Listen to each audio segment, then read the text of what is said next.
Maintenant, c'est le temps de notre deuxième chronique. On s'en va à Sudbury, virtuellement, mais quand même. On s'en va à Sudbury rencontrer Marie-Ève Pépin, qui est présidente de Missile Communication, une entreprise du nord de l'Ontario, à Sudbury en l'occurrence. Bonjour, Madame Pépin, êtes-vous là? Ah, bonjour. Bonjour, bonjour, Madame Pépin. Ça fait plaisir de vous rencontrer. Alors, avant de commencer, pour permettre à notre public aussi de faire connaissance avec vous, parlez-nous un peu de vous, de votre parcours. Merci de la question, Richard, parce que c'est drôle, j'écoutais les deux chroniques précédentes et je me disais, mon Dieu, il y a donc bien de l'alignement ce matin.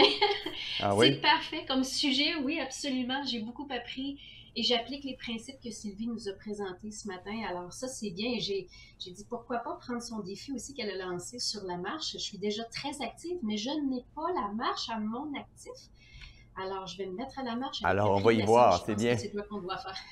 On ne vous entend C'est ce pas qu'on doit très faire. bien. Je ne sais pas si votre micro il est suffisamment proche, mais Je oui, vais me rapprocher et parler plus fort. alors, c'est excellent. Là, on vous Alors, entend. je racontais, et même Monsieur Laté a tellement raison dans son approche et sa philosophie. Vous saurez que j'enseigne depuis, mon Dieu, au-dessus d'une dizaine d'années, les grands principes de base de la communication. Et la communication non verbale, quand j'explique à mes étudiants universitaires, c'est tellement important, l'image que vous projetez, mais aussi ce que vous dites et ce que vous ne dites pas. Ce que Mhm. vous choisissez de ne pas dire, ça parle beaucoup.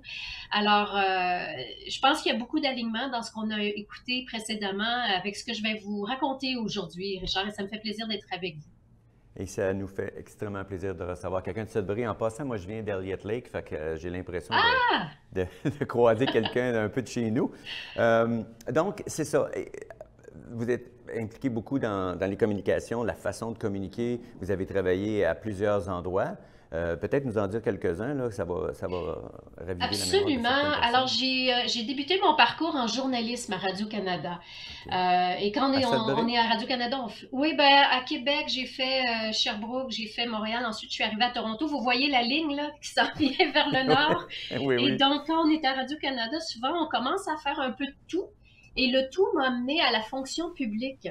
Alors, j'ai eu, je dirais, le privilège de démarrer les premières années du commissariat au service en français de l'Ontario à Queen's Park, donc qui est feu maintenant, qui est défunt bureau, qui est sous Mhm. l'Ombudsman maintenant. Alors, j'y ai fait les communications stratégiques pour le commissaire au service en français de l'époque, donc François Boileau. Et j'ai fait mes premières armes là et mon parcours m'a amené donc à demeurer dans la sphère publique, les relations publiques, le journalisme, les communications, la rédaction professionnelle, ce qui fait que je suis allée d'une plume à l'autre. J'ai démarré mon entreprise et ça fait maintenant au-dessus d'une dizaine d'années que j'œuvre sous Missile Communication, une bonne entreprise qui embauche, je dirais, une dizaine de personnes. Là. Quand même, Alors, c'est bien. oui, Oui. Et puis donc, ça vous a préparé dans ce parcours-là à offrir des services spécifiquement aux aînés, aux personnes âgées? de tous les âges. Mais alors, je vous dirais, il y a deux éléments ici. C'est une bonne question que vous posez. On ne peut pas éviter notre démographie. On regarde les données d'aujourd'hui, vous saurez comme moi, Richard, les données, même juste en Ontario, nos données de 2016, et là, j'ai donc bien hâte d'attendre les données de 2021, on va les recevoir cet été. Elles vont être dévoilées bientôt. Nos données démographiques montrent bien que le bassin en Ontario, la population aînée est beaucoup plus importante. Elle est la deuxième tranche la plus importante de toute De la la population. démographie. OK. Oui, de la population. Ce sont les jeunes qui ont le plus grand bassin, là, mais d'à peu près un quart de million de différence.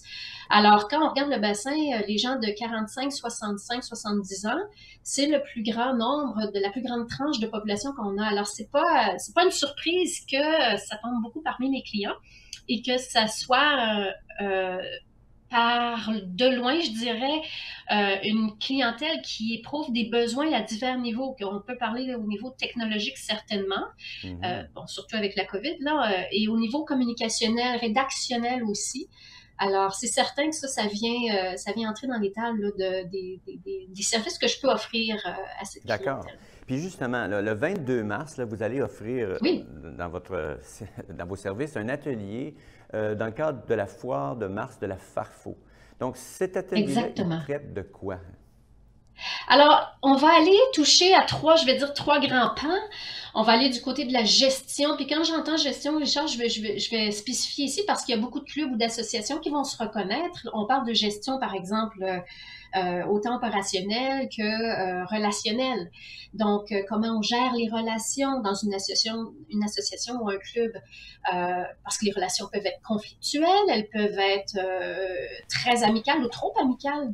Ah, peut-être que l'amitié devient prendre le dessus sur le reste des activités. Puis ça peut Et donc, paralyser. absolument, c'est ça. Alors, autant que ça peut être un bon mais un mauvais symptôme, des fois. OK.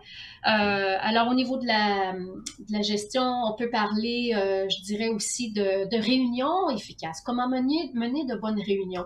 Je partageais à vos collègues un petit visuel. Euh, vous savez, quelque chose de bien simple, c'est comment on peut bien se préparer pour des bonnes réunions. Moi, les gens, Richard, me disent, ben, premièrement, on est tanné des réunions en virtuel. Puis je vous comprends. Oui, Je oui, vous c'est comprends. unanime.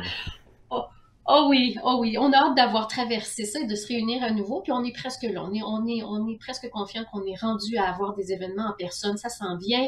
Mais encore, si on a des réunions à faire, souvent le défi, Richard, va être, de ce que j'entends et ce que les gens me confient, Marie-Ève, mes réunions ont pas de fin, on finit jamais, on parle trop, ça parle trop, on déborde, on n'arrive jamais à épuiser l'heure du jour, il nous reste trop de sujets qu'on n'a pas eu le temps de parler, ou l'opposé, les gens ne parlent pas, ils se prononcent pas, on peut pas prendre de décision, les gens se prononcent pas. Alors, ça, ce sont pour moi des indicateurs qu'il y a peut-être des façons de se prendre, des outils que les gens n'ont pas. Moi, mon rôle, c'est de les fournir. À l'atelier, je peux fournir des exemples d'outils, une matrice bien simplifiée qui peut être basée sur la matrice d'Eisenhower, par exemple. J'invente rien ici, mais on peut dire qu'est-ce qui est le plus urgent et le plus important. Si c'est urgent et important, vous savez, Richard, que ça doit aller traiter en priorité sur l'ordre du jour. Mais Effectivement. si on va dans un peu moins urgent, mais c'est quand même assez important, ben mettons-le au calendrier pour en parler plus tard. On va y trouver une date. On va pas le laisser tomber. Et puis là, ben, à contrario, si on a quelque chose qui est quand même urgent, mais là, c'est pas important, on le délègue à quelqu'un. Hein, on le met pas, OK. on ne va pas l'insérer, puis on va pas accorder 20 minutes à l'heure du jour là-dessus si c'est Effectivement. pas trop On gère important. mieux le Et temps de quand la même, réunion. exactement. Puis le dernier point, ben vous savez, si c'est pas urgent puis c'est pas important, mettez pas ça à l'ordre du jour. Ça va pas là du tout. On le repasse, on le relègue à quelque part d'autre. Alors, ce sont des petits trucs de base qui amènent à la gestion efficace. Puis souvent, les clubs et les associations vont rouler avec des méthodes du bon vieux temps ou des bonnes choses qui fonctionnent bien pour eux, mais il demeure toujours qu'il y a quelque part, il y a toujours un défi qui reste. Et mon rôle à moi, c'est de les appuyer avec des outils à l'atelier la semaine prochaine, le 22 mars. OK. Donc, cet atelier-là, puisqu'il touche les communications, l'administration au sens de gérer des réunions, puis de gérer, j'imagine, la planification des activités dont on aura discuté ou planifié à la réunion, ça s'adresse spécifiquement aux gens qui sont dans des postes de gestion ou ça s'adresse aux aînés eux-mêmes? Ça s'adresse à Oui, pas monsieur, mal madame, tout le ouvert à monde? tout le monde. Je dirais même jusqu'aux bénévoles, Richard, parce que non seulement, bon, on veut mieux gérer, on veut mieux travailler, on veut mieux communiquer. On communique quoi? On dit quoi? On vend sa salade comment? Ce sont toutes des bonnes questions auxquelles je peux répondre, moi, et avec lesquelles je vais apporter des outils la semaine prochaine. Mais on n'a pas besoin d'être dans la gestion ou on n'a pas besoin d'être à un CA pour participer à l'atelier et bien tirer profit des conseils que je vais fournir. Vous savez, tout le monde peut faire de la communication. Et ce que je vais apporter ici sur deux niveaux, c'est, je vous donne un exemple, Richard, par exemple, le recrutement, souvent, on va me dire, on a un problème de recrutement. Ben, moi, je vais faire ce que Sylvie nous dit. On va recadrer l'information que les gens nous disent.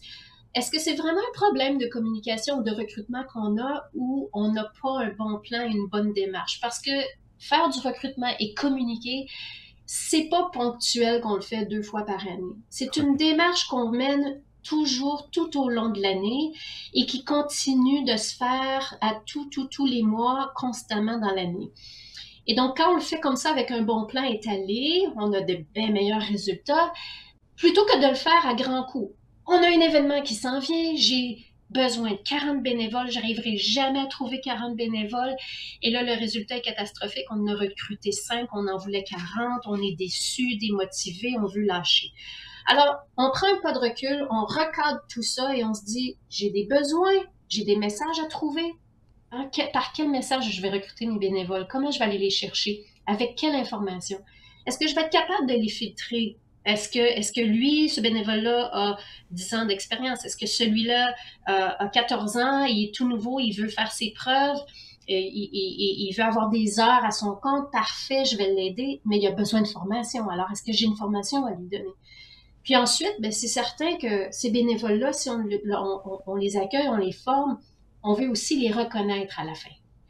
On les reconnaît comment, avec quoi, par quels moyens. Alors, j'écoutais M. Laté dire très, très, très attentivement, vous savez, ben, tout le monde a un ego, hein? Alors c'est bien de nourrir et de flatter l'ego des gens parfois, et le retour d'ascenseur se fait naturellement. C'est quand on remplit là, la chaudière de quelqu'un que finalement ça pousse et ça vient et ça fleurit.